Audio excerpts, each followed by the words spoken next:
Good morning friends. मैं doctor Ashwin लोया मेरे YouTube channel पर आपका स्वागत करता हूं और उम्मीद करता हूं कि आप सभी घर में स्वस्थ होंगे, ठीक होंगे। आज हम जिस टॉपिक पे बात करेंगे उस टॉपिक का नाम है चेक बाउंस होने पर क्या करें। Legal procedure for cheque bounce. आपने देखा होगा वर्तमान समय में जब दो पार्टियां, दो पक्षकार कॉन्ट्रैक्ट करती है, संविदा करती है, जैसे किसी व्यक्ति ने दूसरे व्यक्ति को गुड्स सप्लाई किया, माल सप्लाई किया या किसी को कुछ रकम उधार दी, तो उसके एवज में यदि सामने वाला व्यक्ति उससे चेक दे रहा है कि तुम ये सिक्योरिटी डिपॉजिट में चेक रख लो, तुम अपना पेमेंट इस चेक से कर लेना, और यदि वो इन फ्यूचर चेक बाउंस हो जाता है, चेक डिसऑनर हो जाता है, तो उसके लिए क्या प्रक्रिया है, उसके लिए आपको किस एक्ट में जाना होगा, किस सेक्शंस में आपको कार्रवाई करनी होगी, उसके लिए क्या पनिशमेंट है, उसका पूरा प्रोसीजर क्या है, वो मैं आज आपको इस पूरे वीडियो में बताऊंगा। तो मैं उम्मीद करता हूं कि आप शुरू से लेकर आखिरी तक ये पूरा वीडियो अच्छे से सुनेंगे। साथ में मैं ये रिक्वेस्ट भी करता हूं कि एक कॉपी और पेन आप साथ में लेके बैठे, ताकि कॉम्पिटिशन एग्जाम्स की जो तैयारी बच्चे कर रहे हैं उनको यदि आगे इस negotiable instrument act 1881 NI act से संबंधित कुछ भी क्वेश्चंस आएंगे तो वो आपको उसमें मदद मिलेगी। तो जो जो भी मेन बातें हैं वो मैं आपको बताता जाऊंगा, तो वो आप उसको नोट कर लें। अब हम बात करते हैं नेगोशिएबल इंस्ट्रूमेंट एक्ट पराक्रम में लिखित अधिनियम 1881, इसे हिंदी में कहा जाता है, इंग्लिश में नेगोशिएबल इंस्ट्रूमेंट एक्ट 1881 की सेक्शन 138 में ये वाली कार्रवाई की जाती है जब किसी व्यक्ति का चेक बाउंस हो जाता है। अब हम समझते हैं कि चेक बाउंस किन तरीकों से होता है, क्या कारण है चेक बाउंस होने के। तो कुछ मेन रीजंस रहते हैं, मुख्य कारण रहते हैं, कुछ अदर रीजंस रहते हैं। मेन रीजंस मुख्य कारण में सबसे पहले इनसफिशिएंट फंड, अपर्याप्त निधि, उसके सामने वाले के अकाउंट में पर्याप्त रुपया नहीं है। नंबर दो, पेमेंट स्टॉप्ड, उसने वो आपका जो पेमेंट था वो रोक दिया है। और नंबर तीन, क्लोज्ड अकाउंट्स, आपको जो उसने चेक दिया है वो ऐसे खाते का दिया है जो वो खाता बंद कर चुका है, क्लोज कर चुका है। ये तो इसके मेन कारण हुए। एक होता है सफिशिएंट कॉज। अब पर्याप्त कारण जो अन्य कारण हो सकते हैं, अदर कॉज, जैसे कि चेक आपको कटा फटा चेक, जैसा आपने ध्यान रखा होगा हम चेकबुक में से जब भी चेक को अलग करते हैं तो पूरा चेक एक साथ अलग होना चाहिए। यदि उसमें कुछ भी चेक को काटने में, चेक को फाड़ने में कुछ भी मिस्टेक हो गई तो वो कटा फटा चेक माना जाता है, वो आजकल मान्य नहीं होता। या फिर नंबर दो, 3 महीने की पुरानी तारीख डली हो, या आपको नॉलेज में रखना है कि चेक पर जो तारीख डली हुई है वो 3 महीने के लिए वैलिड है। यदि 3 महीने का समय निकल चुका है तो फिर आप उस चेक की कोई कार्रवाई नहीं कर सकते। और नंबर तीन, सिग्नेचर डिफर हो रहा हो, यदि उस पर जो सामने वाले पक्षकार के साइन है वो मिलान नहीं कर रहा है, मैच नहीं कर रहा है, तो उस कारण से भी चेक डिसऑनर हो सकता है। तो ये तो हमने समझे कारण। अब कारण स्पष्ट होने के बाद बैंक आपको मेमो ऑफ रिटर्न देती है, एक पे स्लिप देती है, एक रिटर्न स्लिप देती है। उसमें बैंक वो कारण लिख के देगी आपको जिस कारण से आपका चेक डिसऑनर हुआ, साथ में आपको ओरिजिनल चेक भी देगी।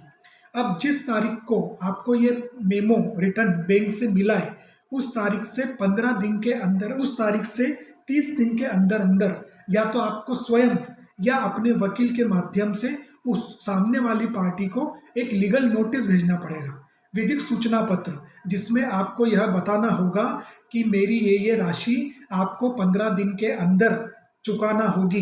यदि आप 15 दिन के अंदर इसे भुगतान नहीं करते हैं तो आपके खिलाफ NI act, negotiable instrument act के अकॉर्डिंग 138 सेक्शन में चेक बाउंस के लिए कंप्लेंट दर्ज की जाएगी। और यदि वो 15 दिन के अंदर न तो उसको भुगतान करता है और न ही उसका कोई जवाब देता है तो उससे फिर आप 30 दिन के अंदर अंदर कंप्लेंट फाइल कर सकते हैं। आप एक बार और समझ लो, ये नोट कर लो, इसमें टाइम बाउंडेशन मस्ट इम्पॉर्टेंट है। यदि आपने टाइम का ध्यान नहीं दिया, टाइम प्रोसेस पे ध्यान नहीं दिया, तो आपके चेक की जो राशि है वो डूब सकती है, वो आपको मिलने की संभावना फिर बहुत कम हो जाएगी। तो मैं एक बार और बता देता हूँ, जब आपको बैंक रिटर्न मेमो वापस देती है तो उससे 30 दिन के अंदर अंदर आपको उसको लीगल नोटिस भेजना है, और उसमें यह समय डालना है कि 15 दिन के अंदर यदि तुम मुझे इतना पेमेंट करोगे। यदि वो 15 दिन के अंदर भी पेमेंट नहीं करता है या आपके लीगल नोटिस का कोई रिप्लाई नहीं देता है तो उसके फिर 30 दिन के अंदर आप उस पर प्राइवेट कंप्लेंट दर्ज कर सकते हो। अब ध्यान रखना, यहाँ पर कंप्लेन है, परिवाद है, एफआईआर नहीं है। जो हमने सीआरपीसी में देखा फर्स्ट इन्वेस्टिगेशन रिपोर्ट, वो चेक बाउंस की नहीं होती है, चेक बाउंस का पूरी कंप्लेन होती है, परिवाद होता है। परिवाद जो कि सीआरपीसी 1973 की सेक्शन 2 सब सेक्शन डी में डिफाइन किया गया है। अब मेन बात यह है कि जब हमने कंप्लेन दर्ज करने का उसके बारे में सोचा तो वह कंप्लेन किस स्थान पर दर्ज होगी, चेक बाउंस का जुरिस्डिक्शन क्षेत्राधिकार क्या होगा। फॉर एग्जाम्पल हम दिल्ली में रहते हैं, हमने गुड सप्लाई जयपुर में किया है, हमारी सामने वाली पार्टी को उसका जयपुर में अकाउंट था, उसने हमको जो चेक दिया वो जयपुर बैंक का था। अब वो डिसऑनर हो गया हमारे दिल्ली बैंक से, तो अब कहीं जयपुर लगा के तो हम जाएंगे नहीं चेक बाउंस करने। तो इसके लिए सिंपल सा आप साधारण नियम ये ध्यान रखें कि जिसको भी चेक रिटर्न मिला है वो व्यक्ति कहीं पर भी उस चेक बाउंस के लिए कंप्लेन कर सकता है, या तो वो दिल्ली में भी कर सकता है या जयपुर में भी कर सकता है। अब दूसरी चीज़, यह जो कंप्लेन होगी वो एक क्रिमिनल केस के रूप में दर्ज होगी, आपराधिकवाद माना जाएगा। सामने वाला जो व्यक्ति है उसका डेजिग्नेशन एक्यूज्ड का रहेगा, अभियुक्त का रहेगा। जो व्यक्ति कंप्लेंट दर्ज कर रहा है वो कंप्लेनेंट रहेगा, और ये complaint first magistrate judicial class JMFC या मेट्रोपॉलिटन मजिस्ट्रेट की कोर्ट में दर्ज होगी। अब हमारे सामने ये बात आती है कि जब हम 138 के अकॉर्डिंग कंप्लेंट फाइल करेंगे तो कंप्लेंट फाइल के साथ क्या क्या डॉक्यूमेंट सबमिट करना है, डॉक्यूमेंट क्या अटैच करना है, तो अब आप उसको समझें। कंप्लेंट फाइल होने के बाद सबसे पहले हम उसमें चेक रिटर्न का मेमो जो हमें बैंक से मिला है वो लगाएंगे। Number 2 original check.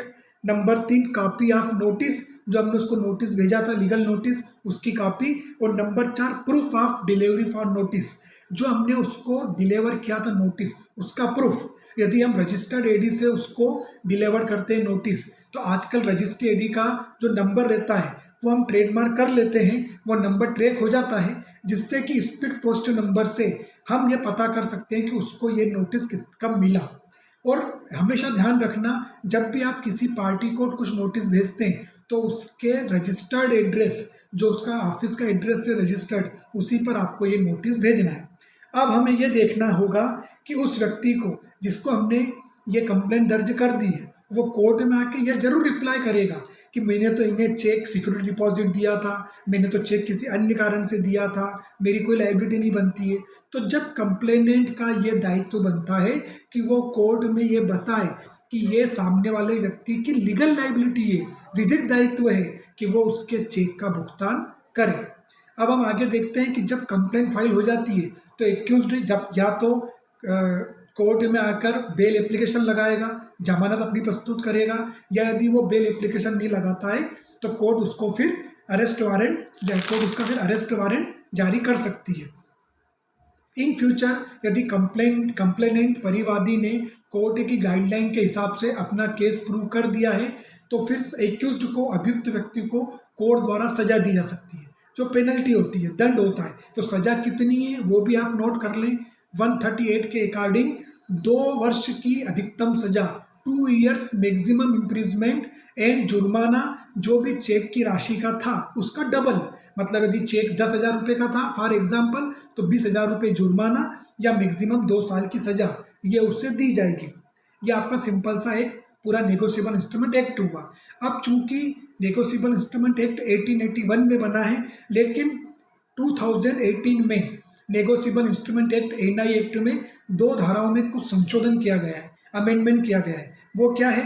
Section 143A जो ये कहती है कंपनसेशन, इंटरिम कंपनसेशन, अंतरिम क्षतिपूर्ति।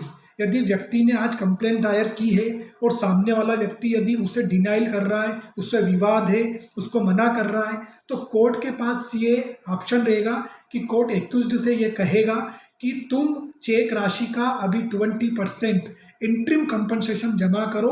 उसके जमा करने के लिए आपको 60 दिन का समय दिया जाता है, 2 महीने का समय दिया जाता है, उसके बाद ही आपके आगे की चीज़ सुनी जाएगी। ये एक नया अमेंडमेंट अब हो चुका है 2018 में, ध्यान रखना। और नंबर 2 148 सेक्शन जो अपीलेट कोर्ट से रिलेटेड है कि जब यदि एक्यूज्ड व्यक्ति आगे अपील में जाएगा, सेशन कोर्ट में जाएगा, डिस्ट्रिक्ट कोर्ट में जाएगा, तो डिस्ट्रिक्ट कोर्ट भी उससे ये कह सकती है कि तुम चेक राशि का 20% अभी अपीलेट कोर्ट में जमा करो, इसके बाद ही आपकी अपील सुनी जाएगी।